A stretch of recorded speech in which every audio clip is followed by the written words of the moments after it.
ए की कैप्सूल लेंगे, इस दफ़ा विटामिन ए की कैप्सूल भी है। विटामिन ए कैप्सूल सबसे पहले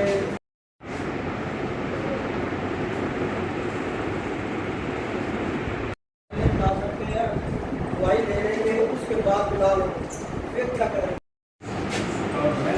इस बात बच्चों को